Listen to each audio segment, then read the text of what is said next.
Собранискиот спикер Гаши вели дека не е разочаран што министерот за правда Филков, а не тој, како што најавуваше, ќе ја води работната група за подготовка на нов изборен законник. Сепак смета дека групата треба да направи суштински измени во изборните правила. Според него, фактот што во неа има представници од сите парламентарни партии е добра можност да се отворат клучните прашања, бројот на изборни единици и изборниот модел. Јас сум поборник на отворени листи, независно каков изборен модел ќе биде одбран. Мислам дека отворените листи се најдемократскиот начин за избор на пратеници.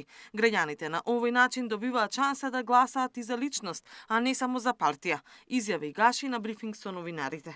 Минатата недела представници на политичките партии одлучија работната група да ја води Филков. Одлуките за евентуалните измени на изборниот законник најавуваат ќе се носи со консензус.